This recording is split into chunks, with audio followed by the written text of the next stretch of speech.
know you didn't get the result you wanted last night, but now that you've had a chance to watch the game again, I'm sure, a lot to like. Yeah, as we mentioned last night, the resolve in the third period was good. I mean, we played two pretty good periods, you can say. The second period was not for the most part, So that's the consistency that we have to strive for. What did you do to create some more scoring opportunities last night? It's not really anything that I did. I thought the energy, the emotion, the body language was all better in the third period for our group, and I thought some of our older leaders, if you want to use that term, I guess right now, they dug in. I thought in the third period they kept their game simple. They didn't they didn't really leave a lot for Dallas to take at that point. So I thought we did a much better job of taking care of the puck to allow us to start to skate. Sometimes when the results aren't going a team's way, they just want to get back on the ice, back on the field, get playing again and flush it. But for you guys, is it good to have this little bit of extra time between games? Like I've said before, every day's a new day. So you review and you have your discussions with the guys, the coaches, all that stuff, and you try to get your game plan ready to go for the next one. Could Matt Coronado benefit from maybe a game or two off in your mind, do you think?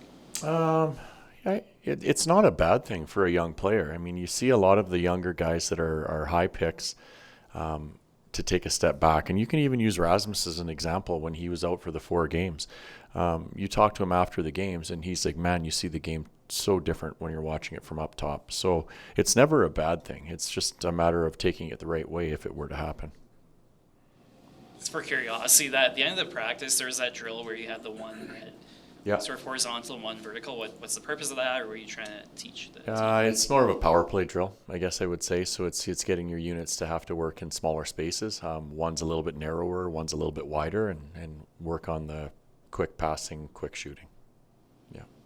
Ryan, I'm sure, and I know you were a captain during your career, I'm sure it's always challenging to be a captain when a team is going through a losing skid. How have you seen Michael Backlund try to kind of lead through this stretch?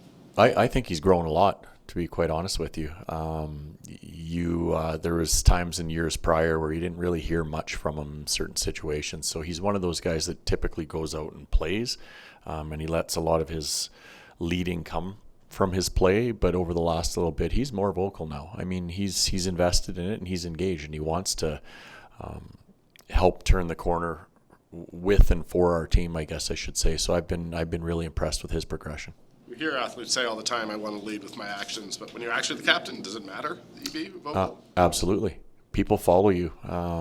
They'll look to you first and foremost. So Michael's got the respect of the room, and he understands that if he doesn't play the way he needs to play, then it's okay for other guys to do the same thing. If he doesn't follow up his words with actions, then it's a challenge for him to lead.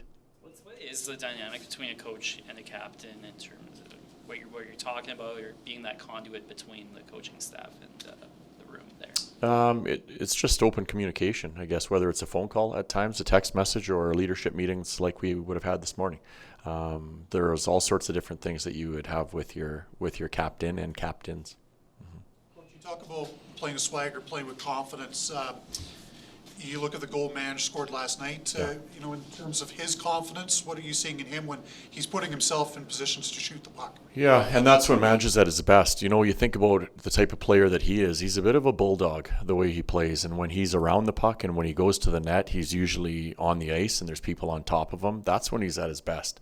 And that's when he gets chances to score. So we're seeing more of that from him now, and we need that to continue.